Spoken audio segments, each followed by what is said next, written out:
Quería pasar el fin de semana con mis nietos, pero mi yerno espetó. ¿Quieres estar con ellos? Paga $2,000. Sonreí como si estuviera de acuerdo y le entregué un sobre. Él esperaba dinero, pero encontró algo muy diferente. Cuando lo abrió, su rostro se puso pálido y rugió de rabia. Antes de continuar, por favor, suscríbete al canal y escribe en los comentarios qué hora es donde te encuentras ahora. Estaba a mitad de la sección deportiva cuando oí el auto de lujo entrar en mi cochera. El motor tenía un ronroneo particular. Costoso, bien mantenido, comprado con dinero que debería haberse destinado a otra parte. Dejé mi café y esperé. Julián no tocó. La puerta principal se abrió y entró como si fuera el dueño del lugar. Quizás pensaba que lo era. Carlos, qué bueno encontrarlo en casa un sábado. Su sonrisa era amplia, practicada. Había usado esa misma expresión 2 años atrás cuando me pidió prestados $3,000 para lo que llamó una oportunidad de consultoría. ¿Tiene un minuto? Quería comentarle algo. Doblé el periódico con precisión, marcando el pliegue por la mitad. Tengo tiempo. Se acomodó en el sillón frente a mí, inclinándose hacia adelante con los codos sobre las rodillas. La postura de un hombre a punto de compartir algo valioso, algo exclusivo. La había visto antes. Hay una oportunidad de inversión, un consorcio inmobiliario aquí en la ciudad. Una oportunidad de oro. Carlos, mi socio necesita los compromisos para el lunes y me faltan $5,000 para mi participación. Extendió las manos, con las palmas hacia arriba. Sé que es de última hora, pero este tipo de oportunidad no se presenta a menudo. Tomé un sorbo de café. Se había enfriado. ¿Qué pasó con las otras oportunidades? Mantuve mi voz nivelada, el mismo tono que usaba para dar órdenes en las escenas de incendios. Calmó, claro, imposible de malinterpretar. Su sonrisa se tensó. ¿A qué se refiere? El trabajo de consultoría en febrero del 23. Fueron $3,000. Luego, la plataforma de criptomonedas en julio. $4,000. La empresa de marketing en abril pasado. $5,000 más. Lo miré a los ojos. $12,000 en total. Julián, llevo la cuenta. La sonrisa desapareció. Se echó hacia atrás y algo cambió en su rostro. La máscara que había estado usando se resquebrajó. Esas fueron inversiones, no préstamos. Usted sabe cómo funcionan los negocios. Hay riesgos involucrados. Su voz tenía un filo ahora, más agudo. Algunas cosas tardan en madurar. 2 años es tiempo más que suficiente. Dejé mi taza con cuidado en la mesita lateral. La respuesta es no. Se puso de pie abruptamente. El movimiento fue agresivo, con la intención de intimidar. Empezó a caminar de un lado a otro. 3 pasos hacia la ventana, 3 pasos de regreso. Usted pasó 30 años corriendo hacia edificios en llamas. Carlos, ¿qué sabe realmente sobre construir riqueza en el 2025? Hizo un gesto hacia mi sala de estar. Muebles modestos, limpios pero anticuados.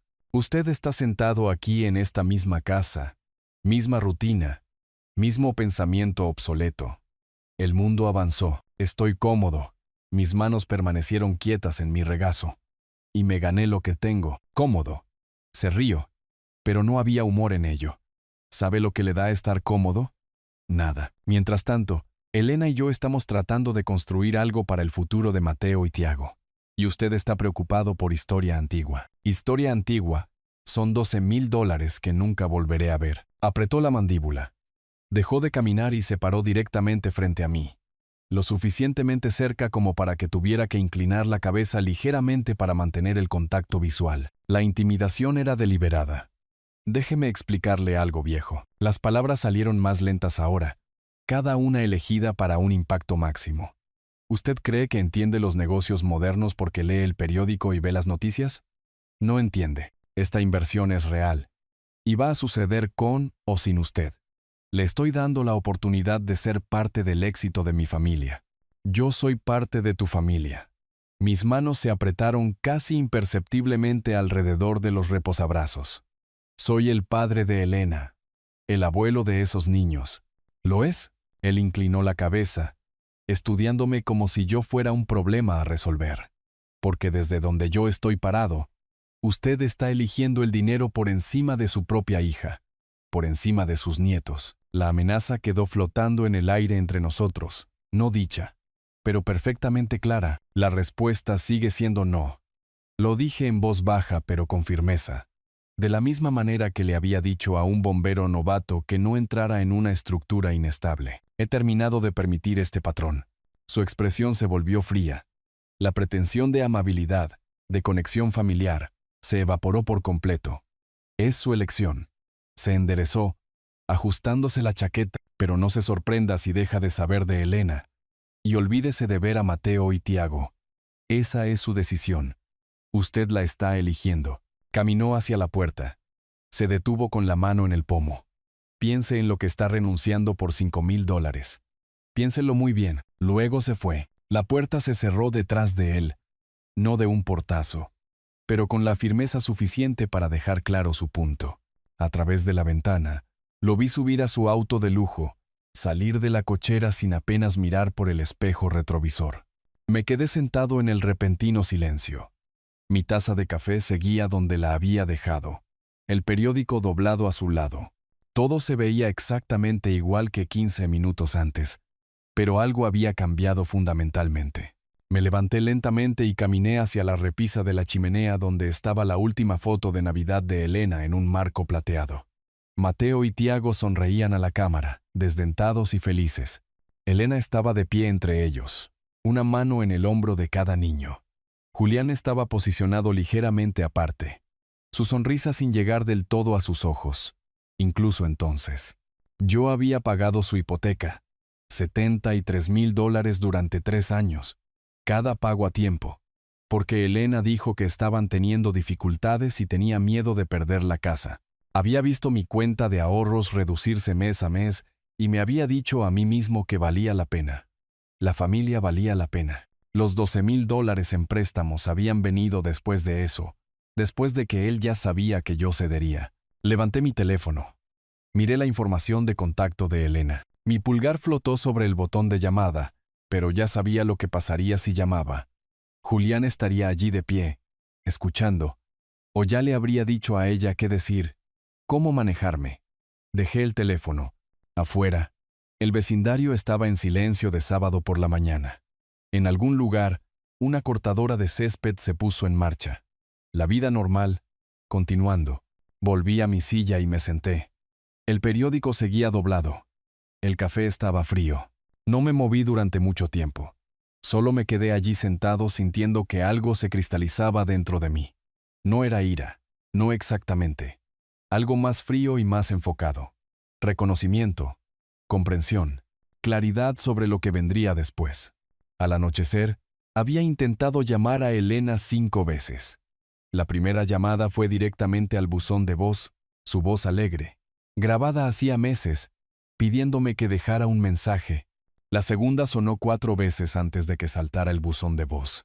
La tercera, dejé que sonara hasta que el sistema me desconectó. En el cuarto intento, respondió. «Papá, no puedo». Su voz era apenas un susurro. «Elena, ¿qué está pasando?» Mantuve mi tono suave, pero urgente. «Habla conmigo. Él está. Tengo que colgar». La línea se cortó. Miré la pantalla de mi teléfono. La llamada había durado 6 segundos. La quinta llamada fue al buzón de voz de nuevo. Esta vez, dejé un mensaje. «Elena, soy tu padre. Necesito saber que tú y los niños están bien. Llámame cuando puedas». No me devolvió la llamada. Pasé la noche del sábado sentado en la mesa de mi cocina, con el teléfono al alcance, esperando. La espera se prolongó hasta la noche. Preparé la cena, pollo a la plancha y arroz, y comí sin saborearla. El teléfono permaneció en silencio. Para el domingo por la mañana, había tomado mi decisión. El viaje a la zona residencial donde vivían me tomó 15 minutos, aunque lo había conducido 100 veces, y podría hacerlo con los ojos cerrados. Esta mañana, cada semáforo parecía más largo. Cada giro se sentía deliberado. No corría hacia un incendio. Estaba caminando hacia uno. Su casa se veía igual que siempre. Ladrillo rojo, molduras blancas, el jardín que había ayudado a Julián a instalar 2 veranos atrás. Mi camioneta parecía fuera de lugar en la cochera, junto a su auto de lujo, un vehículo de clase trabajadora junto a algo elegante y caro. Caminé hasta la puerta principal y llamé. Esperé. A través de la ventana lateral, pude ver movimiento adentro. Sombras cruzando el pasillo. Julián abrió la puerta. No se hizo a un lado. Carlos. Su voz era plana, neutral. No es un buen momento. Los niños tienen actividades programadas. Detrás de él, podía ver la sala de estar. Mateo y Tiago estaban construyendo algo con bloques en el suelo. Sus voces cargadas de esa emoción particular que tienen los niños cuando están inmersos en el juego. Elena se movía al fondo, de la cocina al comedor, llevando platos. Me gustaría verlos. Mantuve mis manos a los costados, sin amenazar. Solo por unos minutos. Como le dije, no es un buen momento. Ajustó su postura, llenando más el marco de la puerta. Se cruzó de brazos. Están ocupados. Tenemos un horario que cumplir. 5 minutos. No. Nos quedamos allí. 2 hombres separados por un umbral. A través de la puerta, la voz de Mateo se elevó triunfante. Tiago, mira, la torre es más alta que yo. El sonido de mi voz debió de llegarles, porque de repente, ambos niños miraron hacia la puerta. Abuelo. Mateo soltó sus bloques y corrió. Tiago lo siguió, sus pies golpeando el suelo de madera. Golpearon a Julián por detrás, tratando de pasar entre sus piernas. Tiago logró escabullirse por debajo del brazo de su padre, lanzándose hacia mí con total confianza en que lo atraparía, lo cual hice, arrodillándome lo suficientemente rápido para abrazarlo. Abuelo, hicimos un fuerte ayer y mamá nos dejó dormir en él. Las palabras de Tiago salieron a borbotones. Y perdí otro diente, mira. Se levantó el labio para mostrarme el hueco. Mateo todavía intentaba pasar a Julián, quien lo había agarrado por el hombro. Niños. La voz de Julián cortó su emoción como una cuchilla. Adentro. Ahora. Pero el abuelo acaba de llegar. Comenzó Mateo. Dije ahora. La mano de Julián se apretó en el hombro de Mateo, girándolo corporalmente de regreso a la sala de estar. Tiago, suelta a tu abuelo. Los brazos de Tiago se aflojaron alrededor de mi cuello. Podía sentir su confusión, la forma en que los niños perciben la tensión adulta sin entenderla. Está bien, campeón. Le revolví el pelo y me puse de pie, dándole un suave empujón hacia su padre. Ve con ellos. Ambos niños se retiraron, mirando hacia atrás por encima de sus hombros. Su emoción se había transformado en incertidumbre, en algo que se parecía incómodamente al miedo. Elena apareció en el pasillo detrás de Julián. Nuestras miradas se encontraron. Parecía más delgada de lo que recordaba. Sus hombros encorvados hacia adentro. Abrió la boca, la cerró. Luego articuló algo que no pude entender del todo. Lo siento, tal vez. O ayuda. Julián esperó hasta que los niños estuvieran fuera del alcance del oído antes de volver a hablar. Así es como funciona esto, Carlos. Se apoyó en el marco de la puerta. Casual ahora. Confiado. Si quiere tiempo con Mateo y Tiago, la tarifa es de $2,000 por fin de semana. Ese es mi tiempo que usted está tomando como su padre. Esa es la interrupción en nuestro horario familiar. Considérenlo una tarifa de consulta. Las palabras aterrizaron con calculada precisión. No preguntadas. Declaradas. 2,000. Lo repetí, asegurándome de haber oído correctamente. Por fin de semana, en efectivo. Sonrió levemente. ¿Quieres ser el abuelo del año? Ese es el precio. De lo contrario, estamos demasiado ocupados. La agenda está llena, usted entiende. Miré más allá de él, a Elena. Se había presionado contra la pared del pasillo, con los brazos alrededor del torso. Cuando la miré a los ojos, negó levemente con la cabeza. No era desafío, era resignación. Ya veo. Las palabras salieron planas, sin emoción. No confiaba en mí mismo para decir más. Buena charla. Julián se despegó del marco de la puerta. Su mano ya en la puerta. Avíseme lo que decide.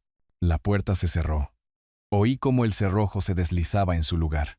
Me quedé allí un momento, mirando esa puerta cerrada, los números de bronce que deletreaban la dirección, el felpudo que decía, bienvenido a casa. Luego caminé de regreso a mi camioneta. Me subí y me senté con las manos en el volante. A través de la ventana delantera, pude ver que los niños habían regresado a sus bloques. Tiago miró hacia la puerta una vez. Luego Julián dijo algo y se dio la vuelta. El viaje a casa fue diferente al viaje de ida. Más corto, de alguna manera. Más claro. Entré en mi garaje. Entré a la casa y caminé directamente a la caja fuerte en el armario de mi habitación. 3 vueltas a la derecha, 2 a la izquierda, 1 a la derecha. La pesada puerta se abrió con un suspiro metálico. Dentro estaban los documentos importantes.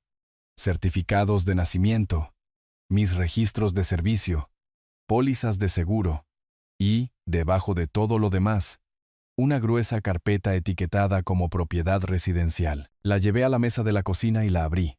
Los documentos de la hipoteca estaban todos allí, organizados cronológicamente, cada pago que había hecho. Copias de cheques grapadas a los estados de cuenta mensuales. $73,000. La carta de liquidación final tenía fecha de hacía 18 meses. Saqué un cuaderno nuevo del cajón y lo abrí en la primera página. En la parte superior escribí: Cuenta de Julián Morales. Luego comencé a enumerar con letra cuidadosa cada transacción. Febrero de 2023, $3,000. Oportunidad de consultoría. Julio de 2023, $4,000.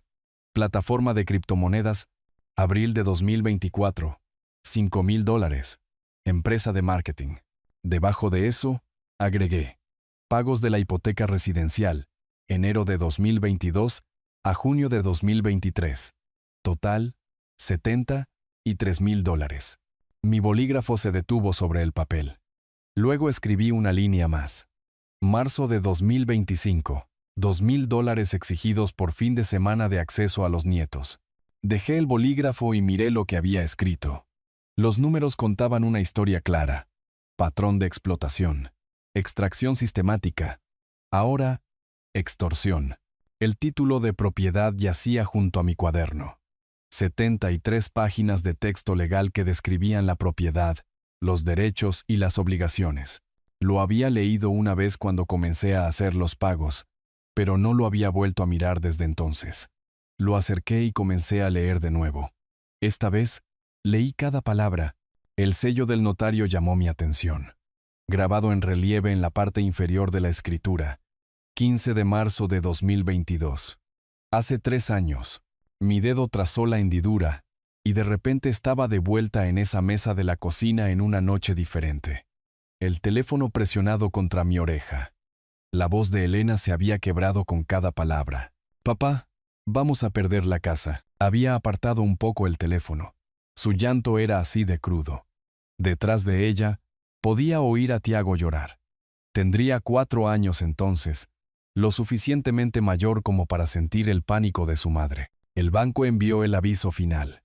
$68,000. Tenemos 30 días y no. No sé qué hacer. Había tomado una respiración temblorosa.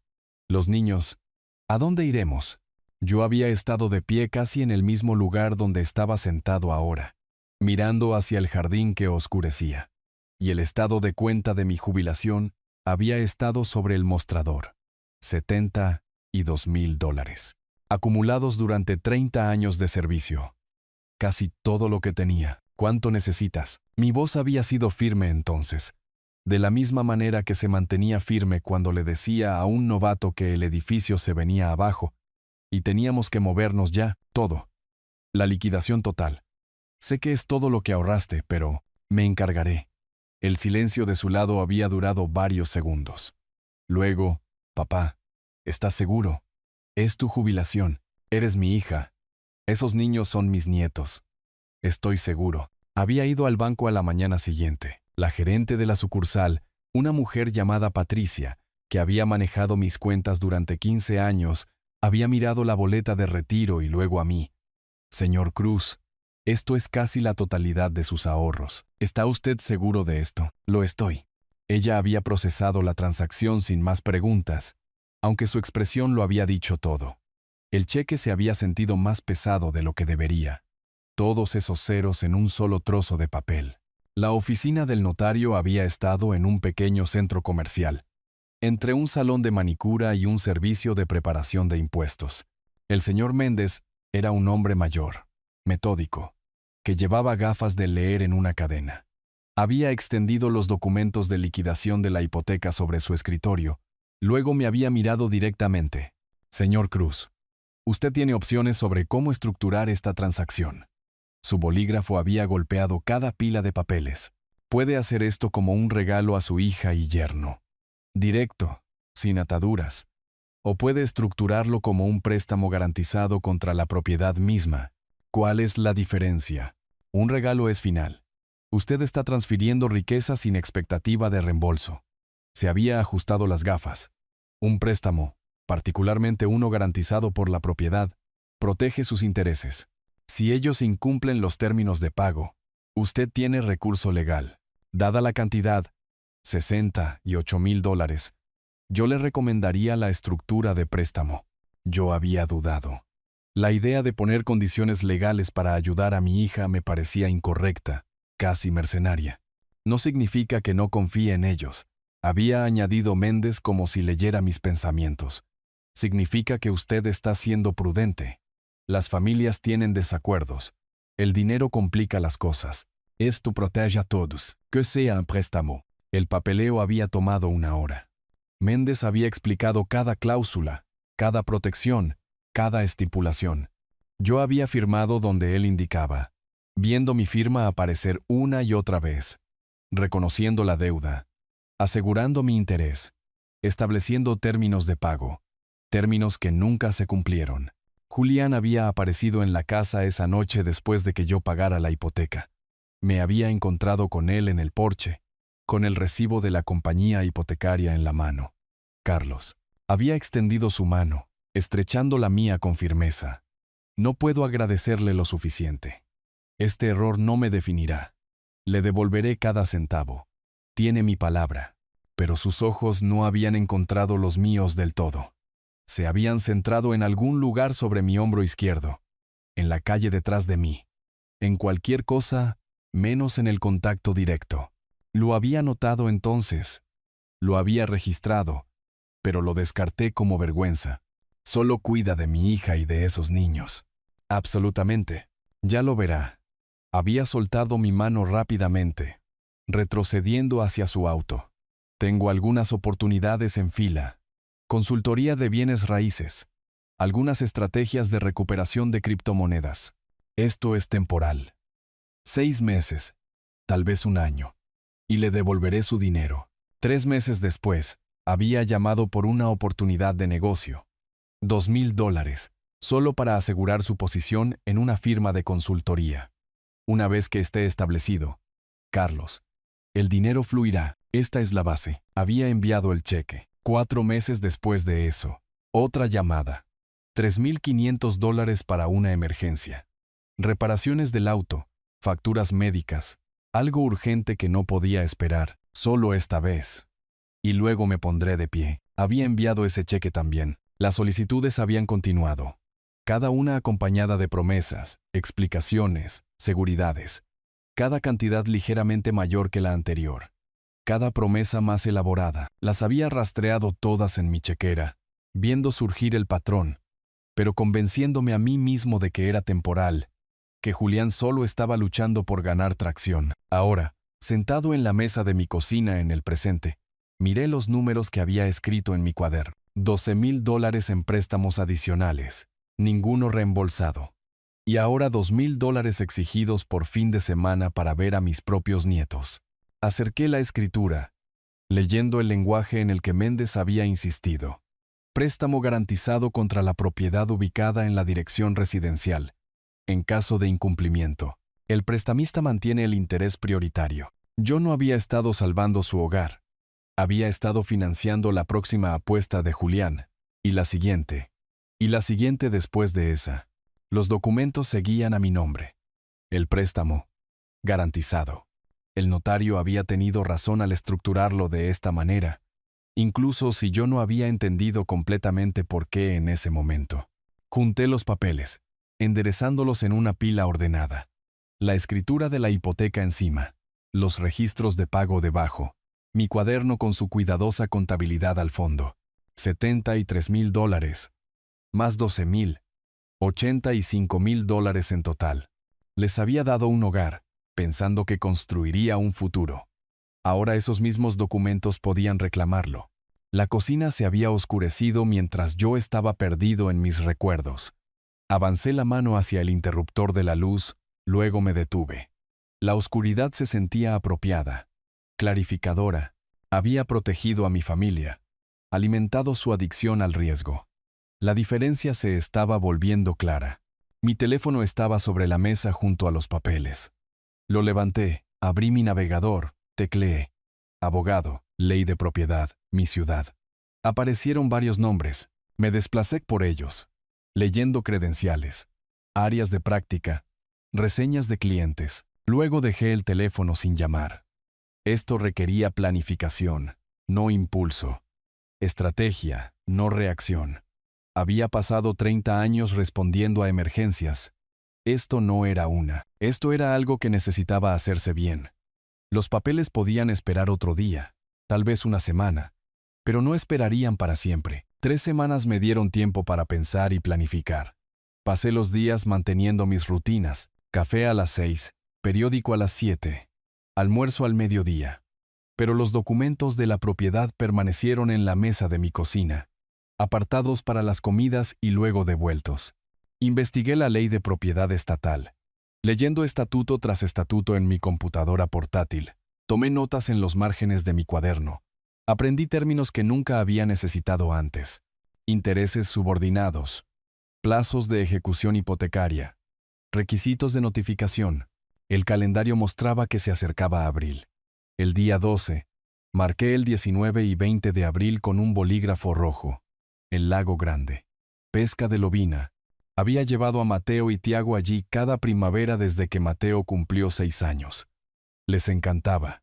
Las mañanas tempranas, la emoción cuando una línea se tensaba, la competencia sobre quién atrapaba el pez más grande. Fui al garaje y encontré mi caja de aparejos en el estante alto. La abrí, revisando el contenido. Los anzuelos necesitaban ser reemplazados. El sedal de monofilamento probablemente estaba quebradizo. Hice una lista. Sedal nuevo, plomadas, algunos gusanos de plástico en color verde brillante. Las cañas de pescar estaban apoyadas en la esquina, todavía aparejadas desde el año pasado. Pasé mi mano por una, imaginando los pequeños dedos de Tiago agarrándola, su rostro concentrado mientras aprendía a lanzar. Llegó el miércoles por la noche. Esperé hasta las 7:30, lo suficientemente tarde como para que Julián estuviera en una de sus reuniones de negocios, un patrón que había observado a lo largo de los años. Siempre estaba fuera los miércoles por la noche, regresando alrededor de las 10 u 11. Marqué el número de Elena. Respondió al tercer timbrazo. Hola. Su voz era baja, casi un susurro. Elena, soy papá. Mantuve mi tono ligero, conversacional. Estaba pensando en llevar a los niños al Lago Grande el próximo fin de semana. Se supone que el clima estará perfecto para la lobina. Silencio. Luego, oh, papá, yo. Una pausa, como si estuviera escuchando algo. Deja que le pregunte a Julián. Él maneja el horario de los niños ahora. Maneja. No decidimos juntos. O voy a revisar el calendario. Maneja. ¿Desde cuándo necesitas permiso para dejar que tu padre vea a sus nietos? Mantuve el filo fuera de mi voz, pero apenas. No es así. Es solo que él es mejor para llevar la cuenta de sus actividades. Deportes, proyectos escolares. Hay mucho que coordinar. Pasa a Mateo al teléfono. Quiero preguntarle sobre la pesca. Otra pausa. Más larga esta vez. Podía oír su respiración, rápida y superficial. Ya están en cama, papá. Noche de escuela. ¿Quizás podamos hablar de esto el fin de semana? Miré el reloj de mi microondas. 7:40 y 3. Mateo tenía 10 años. Tiago tenía 7. Ninguno de ellos se había ido a la cama antes de las 8:30 desde que eran pequeños. Ni siquiera son las 8, Elena. Estaban cansados. Mañana tienen un día temprano. Te llamo el sábado, ¿de acuerdo? Arreglaremos algo. Su voz tenía esa misma cualidad de cuando había estado de pie detrás de Julián en la puerta. Derrotada. Arrepentida. Atrapada. Elena. Tengo que irme, papá. Te llamo. La línea se cortó. Dejé mi teléfono en el mostrador y me quedé allí, mirándolo. Maneja el horario de los niños. Ya están en cama. Te llamo. No llamó el sábado. El jueves por la tarde, sonó mi teléfono. El nombre de Julián apareció en la pantalla. Dejé que sonara 2 veces antes de contestar, tomándome un momento para prepararme. Carlos. Sin saludo. Sin cortesías. Elena mencionó su idea de la pesca. Me quedé en silencio, esperando. Los niños tienen compromisos ese fin de semana. Mateo tiene un torneo de fútbol. Tiago tiene una fiesta de cumpleaños el domingo por la tarde. Su agenda está completamente llena. Hizo una pausa y pude oírlo respirar. Quizás si usted reconsiderara su postura sobre apoyar financieramente a esta familia, podríamos encontrar tiempo en su calendario. Arreglar algo. $2,000 por fin de semana. A eso estaba volviendo. A lo que siempre volvería. El acceso a mis nietos tenía un precio y no era negociable. Ya veo. Mantuve mi voz neutral, sin darle nada. Gracias por devolver la llamada. Solo es algo en lo que pensar. Carlos. Esos niños están creciendo rápido. Muchos fines de semana entre ahora y cuando sean adolescentes que no quieran pasar el rato con el abuelo. Sería una lástima perderse todos ellos por una cuestión de principios. Lo tendré en cuenta. Haga eso. Colgó sin despedirse. Me quedé en mi cocina, con el teléfono todavía en la mano, mirando por la ventana la casa de la señora Pérez al otro lado de la calle mientras regaba su jardín, moviéndose lentamente con su bastón, cuidando sus rosas. Tarde normal. Vecindario normal. Vida normal. Compromisos. A los 7 y 10 años, dejé el teléfono y caminé hacia la mesa donde aún estaban los documentos de la propiedad. Abrí mi computadora portátil junto a ellos. Tecleé abogado bienes raíces mi ciudad, desalojo en la barra de búsqueda. Aparecieron varias firmas. Hice clic en la primera. Bravo y Asociados, con una oficina en el centro. Su sitio web enumeraba servicios. Disputas entre propietarios e inquilinos. Recuperación de propiedades. Asistencia en ejecuciones hipotecarias. Encontré la página de contacto. Miré fijamente el número de teléfono. Mi dedo flotó sobre él. Julián pensaba que estaba construyendo un sistema. Pensaba que podía ponerle precio a la familia, al acceso, al amor. Pensaba que podía tomar la casa que yo les había dado y convertirla en una palanca contra mí. Pero había olvidado algo importante. O tal vez nunca lo supo. La casa estaba a mi nombre. El préstamo, garantizado contra la propiedad. Cada protección legal en la que Méndez había insistido, hace 3 años. Cuando pensé que solo estaba siendo cauteloso, era ahora un arma. Julián había construido su sistema de control en una casa que no era suya. Levanté mi teléfono y marqué el número del sitio web. Sonó 1, 2 veces. Una recepcionista respondió. Profesional y cortés. Bravo y Asociados. ¿En qué puedo ayudarle? Necesito hablar con un abogado sobre recuperación de propiedad. Mi voz era firme, tranquila. La misma voz que había usado dirigiendo equipos en escenas de incendios. Tengo un préstamo garantizado en mora y necesito entender mis opciones. Permítame conectarlo con la oficina del señor Bravo. ¿Puedo tener su nombre? Carlos Cruz. Un momento, señor Cruz. La línea pasó a música de espera. Miré las cañas de pescar en la esquina de mi cocina. El calendario con su fecha marcada. La caja de aparejos que había preparado con optimismo. La voz de Julián resonaba en mi cabeza. Compromisos. Agenda. Apoyar a la familia. Los había apoyado lo suficiente. Era hora de cobrar lo que se me debía. Una semana de llamadas telefónicas y papeleo llevó a esto. Viernes por la tarde. Un sobre blanco en el bolsillo interior de mi chaqueta. Y el sonido de la risa de los niños llegándome incluso antes de que hubiera cerrado la puerta de mi auto. Había estacionado en la calle, no en la cochera. Esto no era una visita social. Mateo y Tiago estaban jugando en el jardín delantero. Algo que involucraba una pelota de fútbol y un elaborado conjunto de reglas que ellos mismos habían inventado. Tiago pateó la pelota desviada y rodó hacia la calle justo cuando yo pisaba la acera. «Yo voy», gritó Mateo, y luego se congeló a mitad de camino cuando me vio. Su rostro se transformó al instante. «Abuelo». Ambos soltaron todo y corrieron. Tiago me alcanzó primero. lanzándose a mis piernas con total confianza en que me mantendría en pie, lo cual hice, arrodillándome lo suficientemente rápido para atraparlo adecuadamente. ¿Viniste? Vamos a pescar mañana. Sus palabras se atropellaban. Mamá dijo que tal vez, pero papá dijo que no. Pero estás aquí, así que podemos ir, ¿verdad? Mateo llegó un segundo después, un poco más reservado a los 10 años, pero no menos feliz. ¿Trajiste la caja de aparejos? He estado practicando mi lanzamiento en el patio trasero. Los abracé a ambos, sintiendo que el peso de lo que estaba a punto de hacer se asentaba más pesadamente sobre mis hombros. Ya veremos, campeones. Ya veremos. La puerta principal se abrió. Julián salió, se detuvo en el umbral, luego cruzó el patio con pasos deliberados. Sus brazos ya estaban cruzados sobre su pecho antes de que nos hubiera alcanzado por completo.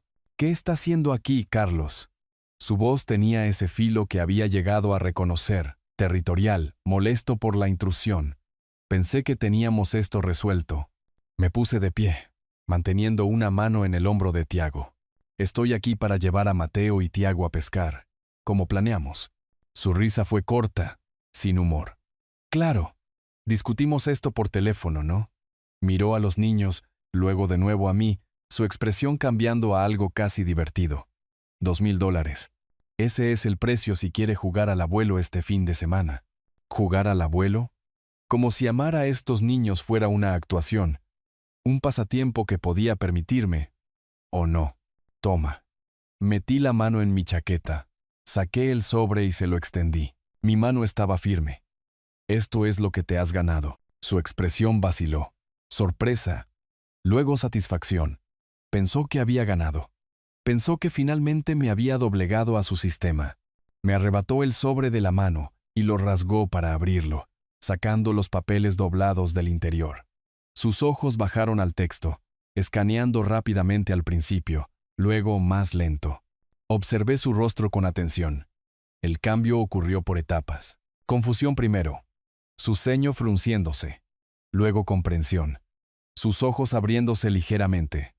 Luego el color desapareciendo de su rostro antes de volver a subir más oscuro. ¿Qué es esto? Su voz se elevó. Usted no puede. Léelo con atención, dije, manteniendo mi tono nivelado. Tienes 30 días. Esta es mi casa. Me sacudió los papeles, su mano temblando. Usted nos dio esto. No puede simplemente. Es mi casa. Mantuve mis ojos en los suyos. Siempre lo ha sido. El pago de la hipoteca se estructuró como un préstamo garantizado. El notario se aseguró de eso. Nunca pagaste un centavo de vuelta. El préstamo está en mora. Usted está loco. Esto es. Elena. Se giró hacia la casa gritando. Elena, sal aquí. Pero yo ya me estaba moviendo, girando hacia mi auto. Los niños estaban congelados donde los había dejado, la confusión reemplazando su alegría anterior. Tiago parecía que iba a llorar. Iremos a pescar pronto, les dije, logrando una sonrisa. Lo prometo, no puede desalojarnos. La voz de Julián me siguió, volviéndose más fuerte, más desesperada. Tenemos derechos. Este es nuestro hogar. Abrí la puerta de mi auto. A través de la ventana delantera de la casa, pude ver la silueta de Elena apareciendo, congelada en la entrada. No salió. 30 días, Julián. Lo dije sin mirar atrás. Eso es lo que exige la ley. Úsalo sabiamente. Lucharé contra esto. Lo demandaré. Nunca volverá a ver a esos niños, ¿me entiende? Nunca. Entré. Cerré la puerta. Arranqué el motor. En el espejo retrovisor, Julián estaba de pie en medio de la cochera, todavía sosteniendo los papeles. Mateo se había movido para pararse a su lado, luciendo pequeño y confundido. Tiago caminaba hacia Elena, que finalmente había salido al porche. Me alejé de la acera, manteniendo mi velocidad constante y controlada. Sin prisas, sin huir, solo yéndome. La voz de Julián se escuchó por la calle, cruda y llena de pánico ahora, las palabras perdiendo significado a medida que crecía la distancia. En la señal de alto, miré por el espejo, una última vez. Ya estaba hablando por teléfono, caminando de un lado a otro en la cochera. Los papeles blancos arrugados en su puño. Ya llamando a alguien. Un abogado, probablemente. Quizás un amigo, alguien que pensaba que podría arreglar esto. Bien, que lo intente. Doblé la esquina y desaparecieron de la vista. Mis manos seguían firmes en el volante, pero sentía el pecho apretado. Los rostros de los niños, su confusión, su decepción, se quedaron conmigo 4 semanas. El aviso de desalojo les daba 4 semanas para desalojar. En 4 semanas, esto terminaría. O se convertiría en algo más feo. Conduje a casa a través del tráfico de la tarde, el sol proyectando largas sombras sobre la carretera. El sobre se había ido, entregado, el primer movimiento estaba hecho. Ahora, esperaba a ver cómo respondería Julián. La respuesta llegó antes de lo que esperaba. El sobre del Tribunal Superior del Condado llegó el martes por la mañana, 6 días después de que le entregara a Julián el aviso de desalojo. El remitente me lo dijo todo incluso antes de abrirlo. Lo llevé adentro, lo puse sobre la mesa de la cocina y preparé café primero. Lo que fuera que estuviera dentro podía esperar 5 minutos. Cuando finalmente lo abrí, el lenguaje legal era denso, pero el significado era claro. Julián Morales contra Carlos Cruz. Contrademanda alegando que la casa había sido un regalo, no un préstamo, exigiendo que el desalojo fuera desestimado con prejuicio. Un regalo. $68,000. Y él lo llamaba un regalo. Lo leí 2 veces, marcando las declaraciones falsas con un bolígrafo rojo. El demandante proporcionó fondos sin expectativa de reembolso. El demandado no hizo demandas de pago durante 3 años. La transferencia de propiedad fue voluntaria y sin obligación contractual. Cada mentira estaba cuidadosamente construida, lo suficientemente plausible como para requerir documentación para refutarla. Mi teléfono sonó al tercer día. El nombre de Elena en la pantalla. Lo miré fijamente durante 2 timbrazos, sabiendo lo que venía antes de contestar. Papá. Su voz era espesa, como si hubiera estado llorando durante horas. Quizás lo había hecho. Por favor, estás destrozando a esta familia. Me moví hacia la ventana, mirando hacia la calle. La señora Pérez estaba entrando sus cubos de basura, moviéndose lentamente con su bastón. Miércoles por la tarde normal. Elena, no puedes simplemente detener esto. No podemos arreglar esto sin abogados y tribunales y... Su voz se quebró. Los niños están haciendo preguntas.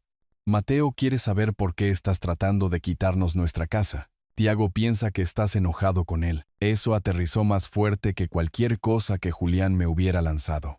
Cerré los ojos. Mija, no estoy enojado contigo ni con los niños. Ni siquiera estoy enojado con Julián.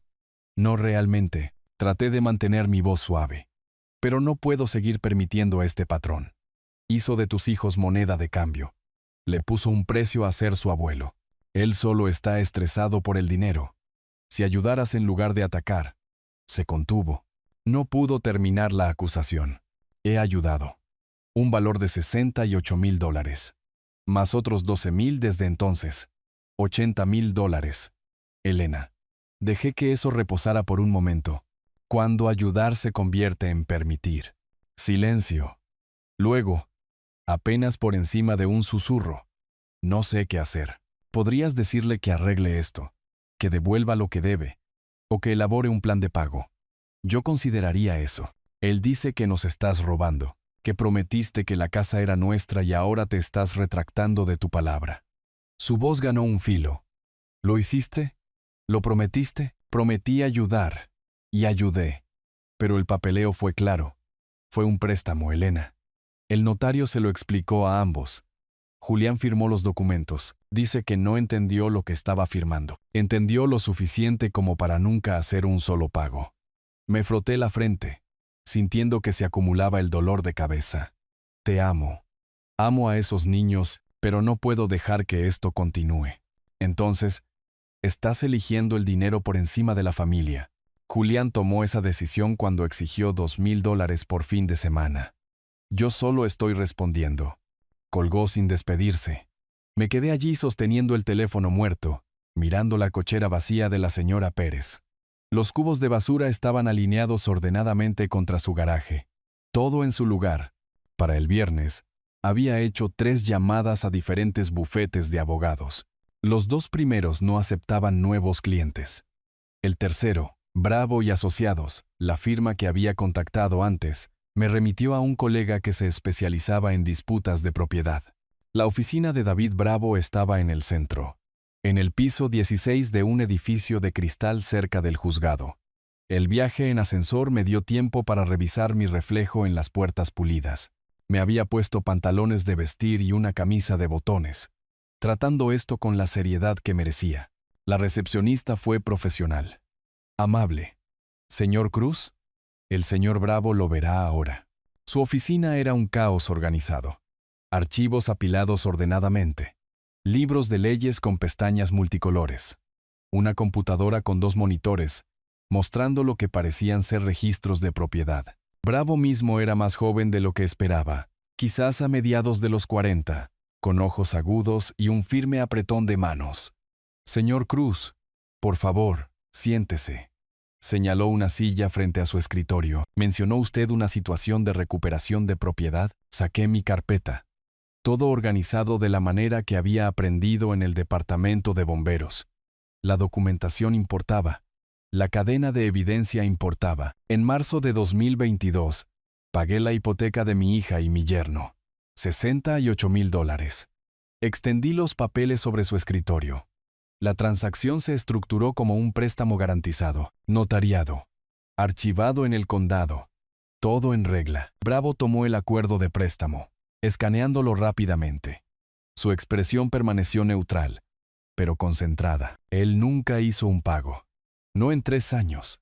Luego comenzó a exigir dinero para dejarme ver a mis nietos. Saqué mi cuaderno con el historial de transacciones.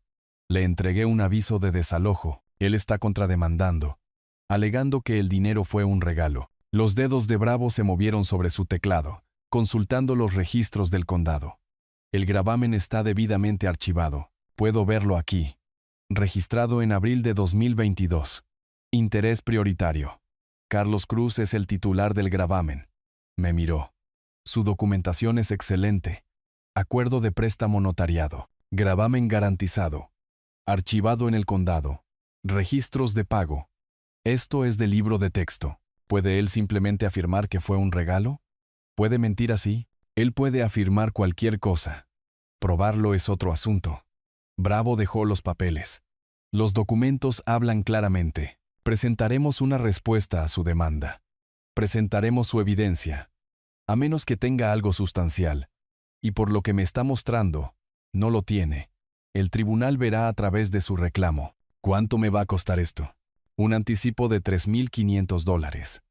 Eso cubre la presentación de la respuesta, las comparecencias iniciales ante el tribunal, la presentación de pruebas estándar. Si va a juicio, discutiremos honorarios adicionales, pero dudo que lo haga. Los casos con documentación tan clara como esta generalmente se resuelven o se desestiman rápidamente. Escribí el cheque, viendo desaparecer $3,500 con mi firma.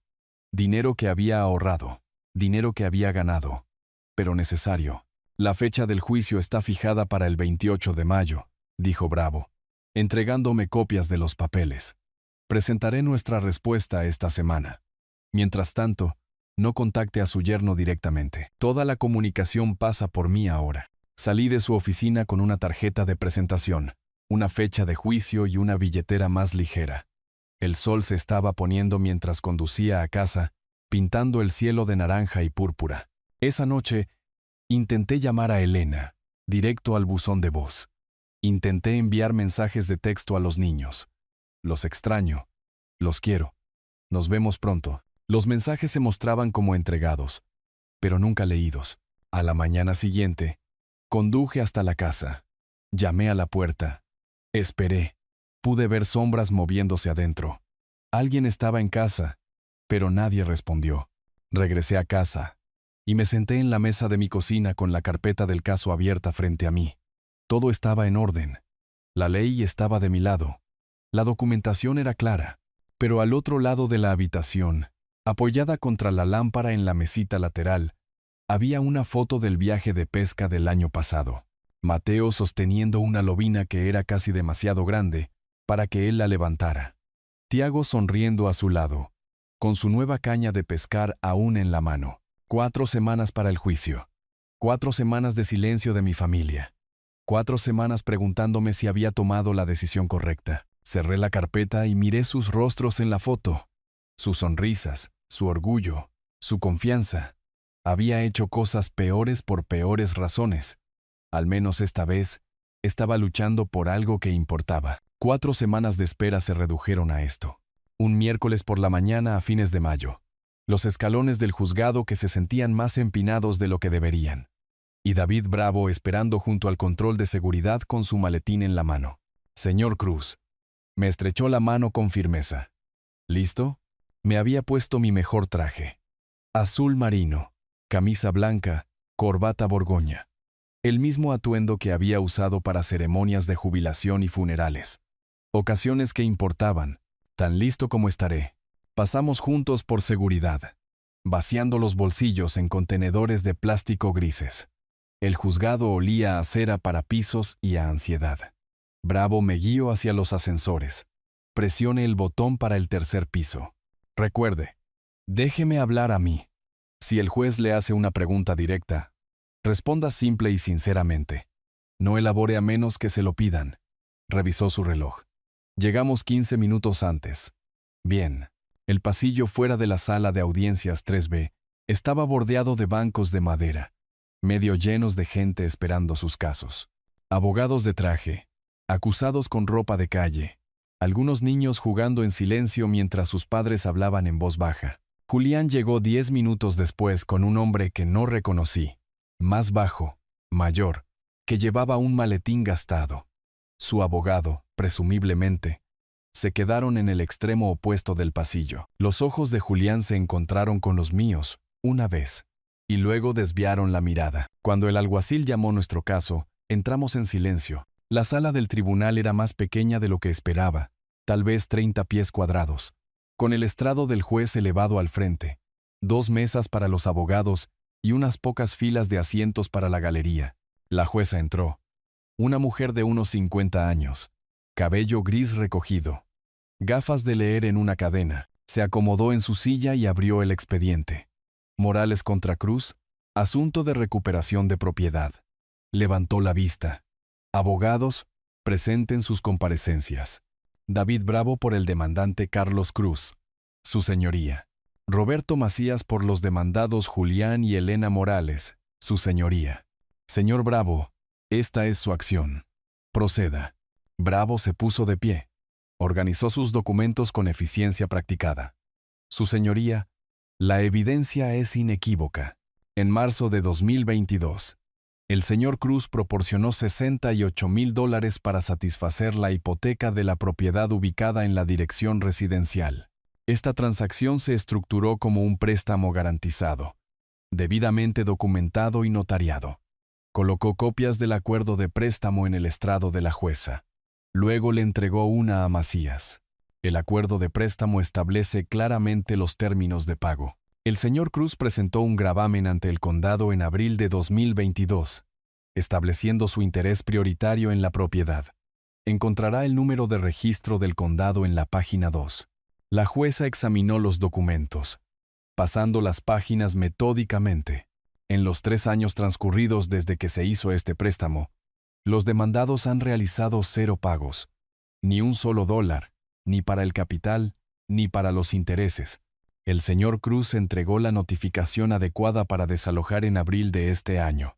Los demandados respondieron con una contrademanda, alegando que los fondos fueron un regalo. Señor Macías.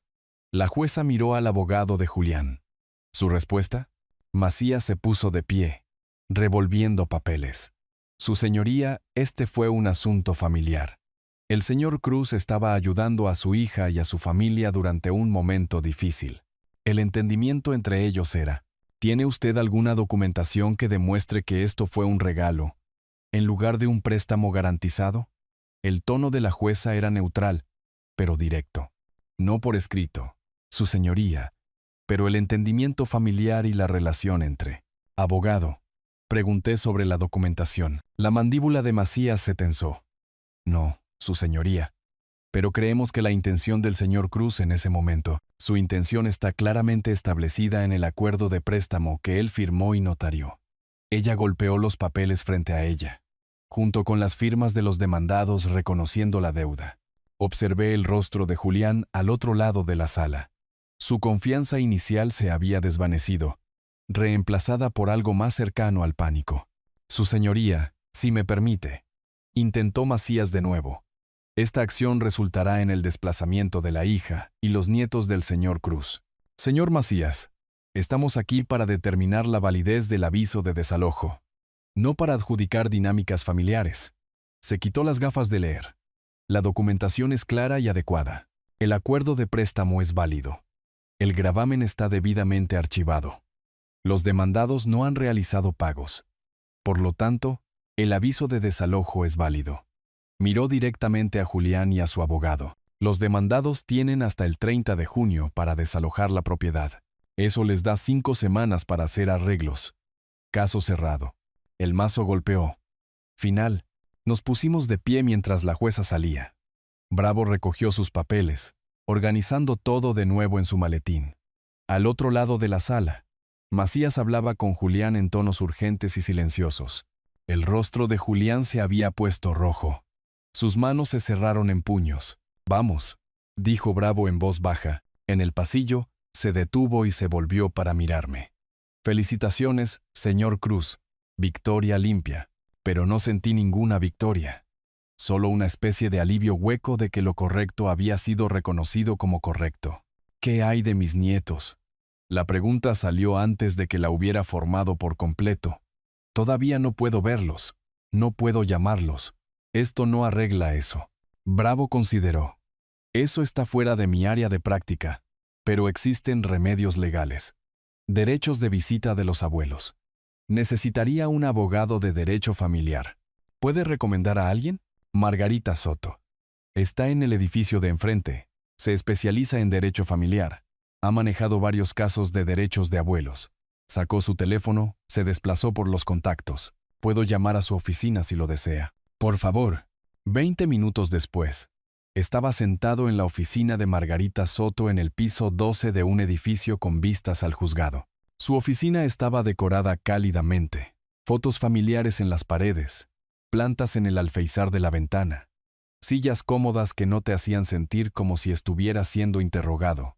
Tendría unos 55 años, con mechones grises en el cabello oscuro. Vestía un traje de pantalón y zapatos prácticos. Su apretón de manos fue firme sin ser agresivo. El señor Bravo me informó brevemente. Pero me gustaría escucharlo de usted. Comience desde el principio. Le conté todo. El pago de la hipoteca, el patrón de préstamos de Julián, el acceso bloqueado a Mateo y Tiago, la demanda de $2,000 por fin de semana. Ella tomó notas en un bloc de notas legal amarillo, ocasionalmente haciendo preguntas aclaratorias. El estatuto estatal prevé la visitación de los abuelos cuando sirve al mejor interés del niño. Dejó el bolígrafo. Su situación, el bloqueo sistemático del contacto, las condiciones financieras irrazonables, encaja con los criterios. Podemos presentar una petición de visitación ordenada por el tribunal. ¿Esto empeorará las cosas con mi hija? Posiblemente. Soto no endulzó las cosas. Ya están en conflicto. Esto añade otro frente legal, pero también protege su relación con los niños. Sin la intervención del tribunal, Julián controla todo el acceso. Esto le quita ese poder. ¿Cuál es el cronograma? Presentaré la petición esta semana. Serán notificados en cuestión de días. La audiencia generalmente se programa dentro de 4 a 6 semanas. El tribunal toma estos casos en serio, especialmente cuando hay evidencia de alienación parental. ¿Cuánto? Un anticipo de $2,800. Eso cubre la presentación, la audiencia inicial y la preparación estándar. Escribí el cheque. Otra parte de mis ahorros se había ido. Otra batalla legal iniciada, pero necesaria. Una cosa, señor Cruz. Soto me miró seriamente. Esto podría ser el empujón que su hija necesita. A veces las personas no pueden ver con claridad hasta que se ven forzadas por la presión externa. El proceso judicial podría ayudarla a reconocer la situación en la que se encuentra. Salí de su oficina con otra tarjeta de presentación. otra carpeta de caso, otra fecha de juicio que esperar. La petición se presentó el viernes. Para el lunes, Julián recibiría la notificación de que yo no me detenía en la casa. Estaba luchando por lo que importaba. 2 niños que extrañaban a su abuelo y no entendían por qué los adultos a su alrededor habían ido a la guerra. Esa noche, me senté en la mesa de mi cocina con ambas carpetas de caso frente a mí. El caso de la propiedad, cerrado. El caso de visitación, apenas comenzando. Mi teléfono estaba junto a las carpetas, en silencio, sin llamadas de Elena, sin mensajes de texto de los niños. El 30 de junio estaba a 5 semanas de distancia. La audiencia de visitación, probablemente a finales de junio o principios de julio. Todo avanzaba. Todo estaba en orden. Pero los niños todavía se sentían imposiblemente lejos. El tercer propietario de esa semana le devolvió la solicitud con la misma expresión de disculpa que los otros habían advertido. Lo siento, pero con este puntaje de crédito y los recientes juicios legales que aparecen en la verificación de antecedentes, ella deslizó los papeles sobre el escritorio. No podemos aprobar su solicitud. Yo no estaba allí para verlo. Pero Elena me lo contó más tarde. La forma en que la mandíbula de Julián se había apretado. La forma en que su mano había arrugado la solicitud antes de contenerse. La forma en que caminaron hacia el auto en silencio mientras Mateo y Tiago preguntaban cuándo verían su nueva habitación. Era la primera semana de junio. Quedaban 26 días para la fecha límite de desalojo. Intentaron en 4 lugares más durante la siguiente semana. Apartamentos, casas adosadas, incluso una pequeña casa con espacio de patio para los niños. Cada vez, el mismo resultado. Crédito demasiado bajo. Relación deuda-ingreso demasiado alta. Archivos legales recientes que mostraban responsabilidad. Julián había construido su vida con dinero prestado y encanto. Cuando ambos se agotaron a la vez, los cimientos colapsaron rápidamente. La visita al banco vino después. Julián fue solo, reuniéndose con un oficial de préstamos que sacó su informe de crédito en la pantalla de una computadora. Me enteré de esto por Bravo, quien lo escuchó de alguien que lo escuchó de alguien más. Pequeños círculos profesionales en una ciudad como esta. El oficial de préstamos había girado la pantalla hacia Julián, dejándole ver los números por sí mismo. Puntaje de crédito en los bajos 500. Múltiples juicios. El caso de desalojo mostrándose como activo. La petición de visitación de abuelos recién presentada. Señor Morales, su relación deuda-ingreso es preocupante. Y estos archivos legales recientes muestran una responsabilidad continua significativa. No podemos extenderle crédito bajo estas circunstancias. Julián se había ido sin el préstamo, sin opciones, sin control. Fue entonces cuando Bravo y yo presentamos la demanda de cobro de deudas. Le debe a usted $12,000 en préstamos impagos. Había dicho Bravo durante nuestra consulta, más 3 años de intereses. Podemos presentar una demanda de recuperación. ¿Ayudará en algo? Pone más presión sobre él, hace que su situación financiera sea aún más precaria. Y, legalmente, usted tiene derecho al reembolso. Había firmado los papeles, escrito otro cheque para las tasas de presentación. La demanda fue notificada 2 días después. Elena me dijo que Julián había explotado cuando abrió ese sobre. Había arrojado los papeles por la sala de estar, caminando de un lado a otro como un animal enjaulado, su voz elevándose con cada circuito. Tu padre está destruyendo a esta familia. Por dinero, por una casa que nos dio. Ella había intentado defenderme, débilmente. Papá sí pagó la casa. Sí te prestó el dinero. ¿De qué lado estás?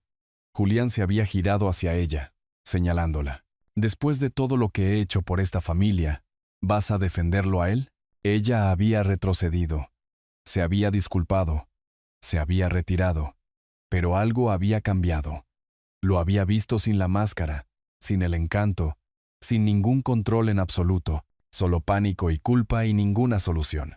El punto de quiebre vino de una fuente inesperada. Elena estaba hablando por teléfono con su prima, tratando de explicar la situación sin explicarla del todo. Cuando Mateo entró en la cocina. Mamá, ¿por qué ya no podemos ver al abuelo? La pregunta fue inocente, directa, hecha sin entender la complejidad del conflicto adulto. sin saber sobre demandas y desalojos y dinero. Es complicado, mijo. Cosas de adultos, pero él siempre nos lleva a pescar en esta época del año. Tiago tiene muchas ganas de ir. ¿Hicimos algo malo? El rostro de Elena se había descompuesto. Había terminado la llamada con su prima, corrido al baño y cerrado la puerta con llave. 2 horas después, sonó mi teléfono. El nombre de Elena en la pantalla. Lo había mirado fijamente durante un timbrazo completo, procesando. No me había llamado en meses. No había respondido a mis llamadas ni a mis mensajes de texto. Y ahora, su nombre aparecía. Respondí al tercer timbrazo. Elena, papá. Su voz se quebró de inmediato. Soy yo. Todo se está desmoronando. No sé qué hacer. Me moví hacia la ventana de la sala, mirando hacia la calle. Una tarde de martes normal. El cartero entregando paquetes. Un vecino lavando su auto. Mija, dime qué está pasando. Estoy aquí. No podemos encontrar un lugar para vivir. Nadie nos quiere alquilar. El crédito de Julián está. No sabía cuán mal estaban las cosas. Lloraba abiertamente ahora. Y los niños siguen preguntando por ti. Mateo quería saber si hicieron algo malo. Si por eso ya no los visitas. Cada palabra aterrizó como un golpe físico. Sabes que eso no es verdad. Sabes que he estado intentando. Lo sé. Sé que lo has hecho. Tomó una respiración temblorosa. Julián, él no está manejando nada de esto bien. Te culpa por todo. Pero puedo ver que no tiene ninguna respuesta. Ni un plan. Ni dinero. Nada. Tú y los niños pueden quedarse conmigo. Lo dije con cuidado, ofreciendo sin presionar. Lo sabes, ¿verdad? Mi puerta siempre está abierta. Silencio. Luego. No puedo. Julián, no puedo hacerle eso. Elena, solo necesitaba escuchar tu voz, papá. Necesitaba a alguien que... Se interrumpió. No pudo terminar. No voy a ir a ninguna parte. Cuando estés lista, estoy aquí. Tengo que irme. Julián está volviendo. El pánico regresó a su voz. No le digas que llamé. Por favor, no lo haré. Te quiero, mija. Yo también te quiero. La línea se cortó. Me senté con el teléfono en la mano, mirando la pantalla en blanco. Había llamado. Después de todas estas semanas de silencio, de llamadas bloqueadas y mensajes ignorados, se había comunicado. No porque yo lo hubiera exigido, no porque un tribunal lo hubiera ordenado, porque había necesitado a su padre. El muro que Julián había construido a su alrededor mostraba grietas, pequeñas, fisuras delgadas en un concreto que parecía sólido, pero no lo era. ¿Cuánto tiempo pasaría antes de que esas grietas se extendieran? ¿Cuánto tiempo antes de que toda la estructura se derrumbara? El 30 de junio estaba a 2 semanas de distancia. La audiencia de visitación estaba programada para el 8 de julio. Soto había llamado esa mañana con la fecha. Julián se estaba quedando sin tiempo, sin opciones, sin lugares donde esconderse de las consecuencias de sus elecciones, y Elena estaba empezando a verlo, empezando a cuestionar, empezando a resquebrajarse. Dejé el teléfono y miré el calendario en la pared de mi cocina. Círculo rojo alrededor del 30 de junio. Otro alrededor del 8 de julio. Puntos de control en una larga batalla.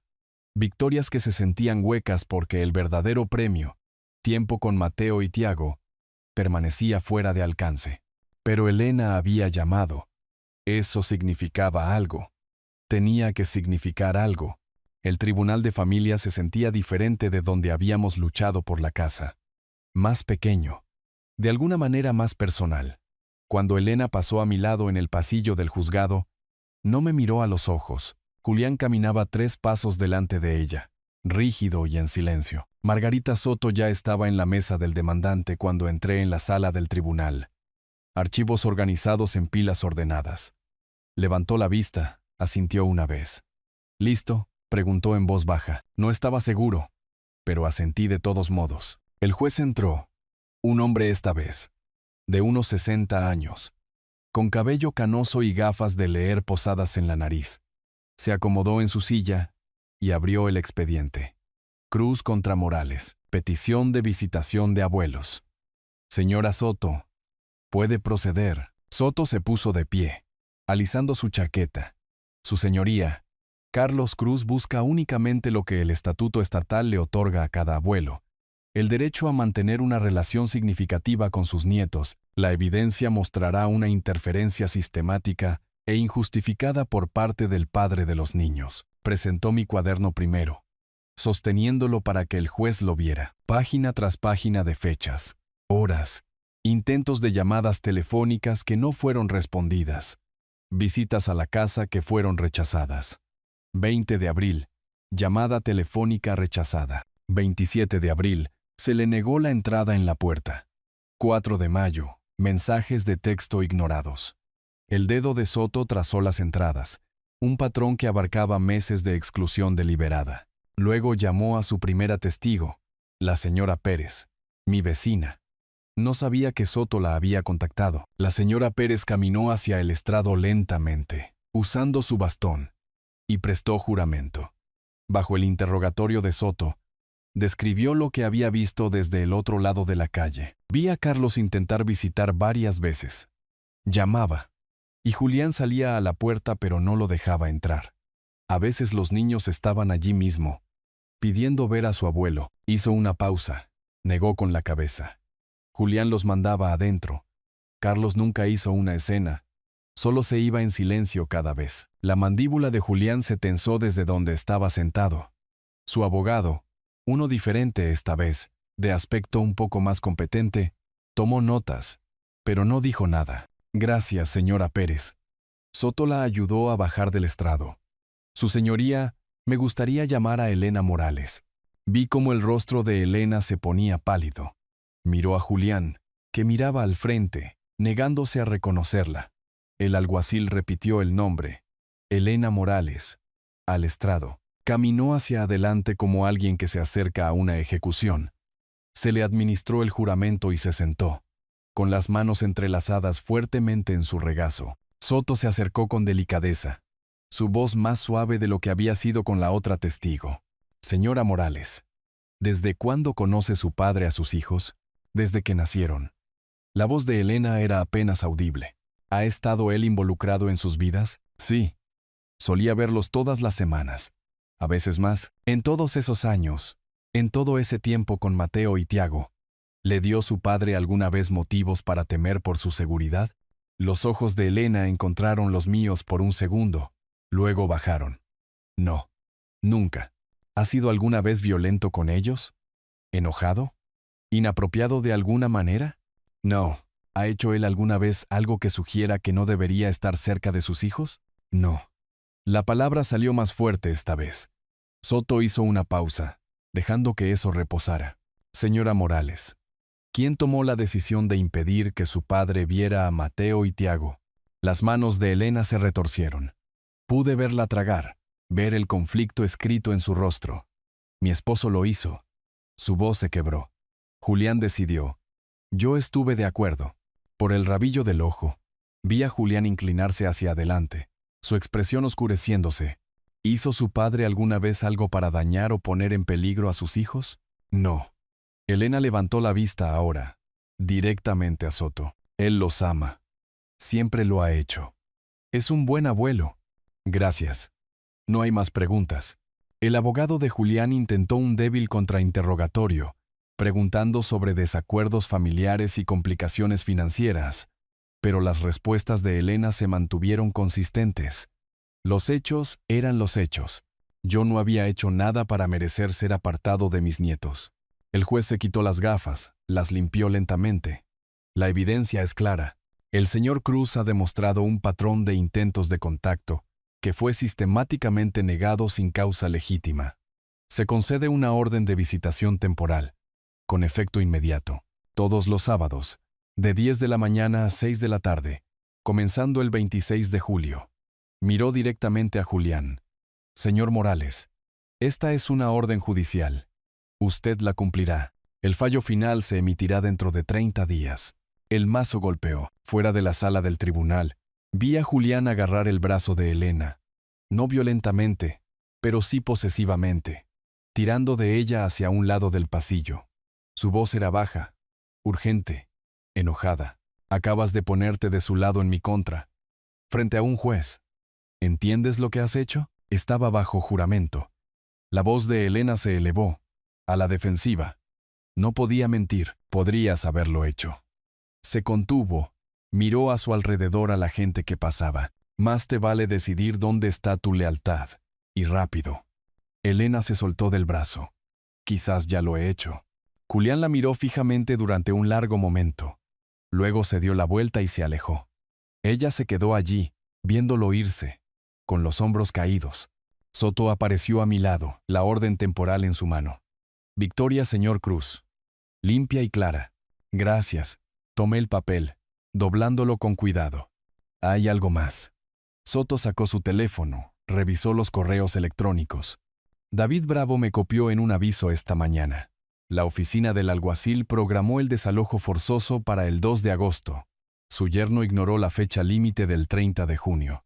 Miré por el pasillo por donde Julián había desaparecido. Así que realmente está sucediendo. Realmente está sucediendo. Lo sacarán físicamente si es necesario. Soto guardó su teléfono. Todo está convergiendo, señor Cruz. La casa, la visitación, el cobro de deudas. A Julián se le están acabando los lugares donde esconderse. Pensé en Elena, de pie sola en el pasillo, viendo a su esposo abandonarla después de que ella había dicho la verdad. ¿Qué hay de mi hija? Esa es su elección. La voz de Soto era amable pero realista. Usted puede ofrecer apoyo, pero ella tiene que decidir cuándo ha tenido suficiente. Conduje a casa con la orden temporal en mi asiento de pasajero. El 26 de julio estaba marcado con un círculo en el calendario de mi cocina. Faltaban 10 días. 10 días hasta que viera a Mateo y Tiago de nuevo. Hasta que fuéramos a pescar como solíamos hacerlo. Hasta que las cosas pudieran empezar a sentirse normales. Pero el 2 de agosto también estaba marcado con un círculo. El día en que el alguacil haría cumplir lo que Julián se había negado a aceptar. El día en que las consecuencias se volverían físicas, reales, inevitables. Todo estaba llegando a un punto crítico. El control de Julián se estaba desmoronando. La alianza de Elena con él se estaba fracturando. Y yo tenía a mis nietos de vuelta. Al menos los sábados, al menos por ahora, tendría que ser suficiente. 10 días parecieron 10 años. Pero finalmente, llegó el 26 de julio. Estaban esperando en la acera cuando llegué. Mateo con su mochila ya puesta. Tiago saltando sobre sus pies de la emoción. Julián estaba en la puerta de su apartamento, con los brazos cruzados, sin decir nada. Elena saludó con la mano, pequeña, disculpándose y vacilante. ¿Abuelo? Tiago llegó primero a mi auto, abriendo la puerta de un tirón. Trajiste la caja de aparejos buena. No soñaría con traer otra cosa. Le ayudé con el cinturón de seguridad, mientras Mateo subía por el otro lado. ¿Listos para pescar lobinas? ¿Podemos ir al mismo lugar de la última vez? ¿El que tiene el muelle? Exactamente hacia allá nos dirigimos, campeón. Saludé a Elena antes de alejarme. En el espejo retrovisor, vi a Julián darse la vuelta y entrar sin reconocernos. Elena se quedó sola un momento, viéndonos partir. El lago grande se veía exactamente como lo recordaba. El agua reflejando el cielo de la mañana, el viejo muelle extendiéndose sobre el agua que prometía peces debajo. Ayudé a los niños con sus cañas, mostrándoles cómo atar los anzuelos, cómo enhebrar los gusanos de plástico en el sedal de la manera correcta. Manténla firme, le dije a Tiago mientras su sedal se tensaba. ¿Sientes eso? Es una lobina probando la carnada. Espera el segundo tirón, y luego clava el anzuelo. La caña se dobló dramáticamente. Los ojos de Tiago se abrieron de par en par. Ahora, tiró hacia atrás, y el pez estaba enganchado. Guié sus manos, ayudándolo a recoger el sedal, dejándolo hacer el trabajo, pero manteniéndolo firme. Cuando la lobina rompió la superficie, el grito de alegría de Tiago resonó en el agua. «Abuelo, mira. ¿Es este el más grande de hoy? Es una belleza. Mateo. Pero Tiago tiene algo de competencia ahora». Pescamos hasta el mediodía. Luego hicimos una pausa para los sándwiches que había empacado en la hielera. Los niños se sentaron a cada lado de mí en el muelle, con las piernas colgando sobre el borde, hablando de la escuela y los amigos y un proyecto de ciencias que entusiasmaba a Mateo. «Estamos aprendiendo sobre bomberos y estudios sociales», dijo Tiago con la boca llena de sándwich. Le dije a mi maestra que mi abuelo era capitán de bomberos. ¿Les contaste sobre la vez que vimos el barco de bomberos en el puerto? Todavía no. Podemos ir a verlo de nuevo pronto. Absolutamente. El próximo sábado si quieren. Porque habría un próximo sábado. Y el siguiente, y el siguiente. El 2 de agosto, no estuve en la dirección de la casa, pero Bravo me llamó esa tarde. El departamento del alguacil ejecutó el desalojo esta mañana. A su yerno e hija se les dieron 2 horas para retirar sus pertenencias esenciales. El resto fue puesto en almacenamiento. Hizo una pausa. Se mudaron a un apartamento en un barrio más modesto. Un lugar pequeño, por lo que entiendo. ¿Cómo lo tomó Julián? Tan bien como era de esperar, pero no había nada que pudiera hacer. Los oficiales supervisaron todo el proceso. Una semana después, el caso de cobro de deudas se resolvió. El abogado de Julián propuso un plan de pago. $400 al mes durante 30 meses. Bravo me había recomendado que lo rechazara, que presionara por una suma global, pero le había dicho que aceptara. ¿Por qué? Había preguntado, porque Elena me lo pidió. Había llamado el día anterior preguntando si había alguna manera de hacer los pagos manejables. Ella está tratando de reconstruir. No voy a hacer eso más difícil de lo que ya es. La llamada de Elena llegó un martes por la noche a mediados de agosto. Estaba leyendo el periódico, la misma rutina que había tenido durante años, cuando sonó mi teléfono. Papá. Su voz era diferente, vulnerable, pero más clara de alguna manera. Necesito decir algo. Tenías razón. Sobre todo, estaba demasiado asustada para verlo. Dejé el periódico. Mija, lo que importa es lo que haces ahora. Tú y los niños. Eso es lo que me importa. Estoy pensando en dejarlo. Las palabras salieron de golpe, como si las hubiera estado conteniendo. No sé cómo todavía. No sé a dónde iría o cómo me las arreglaría. Pero no puedo seguir viviendo así. No puedo dejar que los niños crezcan pensando que así es como se ve una familia. Decidas lo que decidas, tendrás un lugar aquí. Tú y Mateo y Tiago. Siempre. Estuvo en silencio por un momento. Él te culpa por todo. La casa. El dinero. Mi testimonio en el tribunal. No puede ver que él mismo se hizo esto. Tú lo ves. Lo veo ahora. Debería haberlo visto hace años. Lo siento, papá. Lo siento mucho. Estabas tratando de mantener unida a tu familia. Eso es lo que se supone que debes hacer. Solo necesitabas tiempo para darte cuenta de que te estabas aferrando a algo que ya estaba roto. Hablamos durante otros 20 minutos. Aún no estaba lista para irse, pero estaba planeando, pensando, haciéndose más fuerte. La orden judicial final llegó a finales de agosto. Derechos de visitación permanentes. Todos los sábados de 10 de la mañana a 6 de la tarde. Soto llamó para decírmelo. Su voz complacida. Felicitaciones, señor Cruz. Es oficial. Ese sábado, recogí a los niños del apartamento de nuevo. Julián no estaba allí esta vez. Elena dijo que había tomado un turno haciendo trabajo de reparto. Algo que había encontrado a través de una aplicación en su teléfono. El hombre que una vez había exigido $2,000 por fin de semana ahora estaba repartiendo paquetes por la ciudad por $20 la hora. En el lago, Tiago atrapó una lobina más grande que la anterior. Mateo la igualó una hora después. Tomamos fotos con mi teléfono, los niños sosteniendo sus capturas con sonrisas orgullosas. Mientras la tarde avanzaba hacia la noche, Tiago recogió su sedal y se volvió hacia mí. Abuelo, vamos a hacer esto todos los sábados ahora, ¿verdad? Para siempre. Los miré a ambos. Mateo enrollando su sedal con cuidado. Tiago esperando mi respuesta con total confianza en sus ojos. Todos los sábados, campeón. Llueva o truene. Es una promesa. Incluso cuando seamos adolescentes, especialmente cuando sean adolescentes, aunque puede que para entonces no quieran pasar el rato con un viejo. Sí, querremos. La respuesta de Tiago fue inmediata, enfática. Esta es la mejor parte de la semana. Pescamos hasta que el sol tocó el horizonte, volviendo el lago dorado. La hielera contenía 4 lobinas, suficientes para que les enseñara a limpiar pescado la próxima vez. Si Elena estaba de acuerdo. En el camino a casa, ambos niños se quedaron dormidos en el asiento trasero, agotados y felices. En mi espejo retrovisor, Podía ver la gorra de pesca de Tiago inclinada sobre sus ojos, la cabeza de Mateo apoyada contra la ventana. Esto, aquí mismo, era por lo que había sido cada demanda, cada noche de insomnio, cada decisión difícil. No era venganza, ni siquiera justicia, realmente.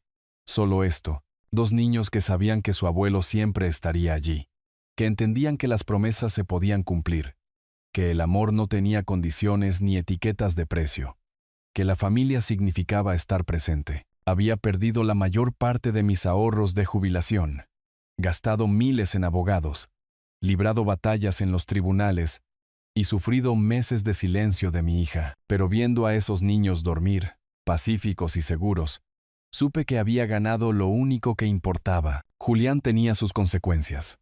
Perdió la casa, perdió dinero, perdió el control.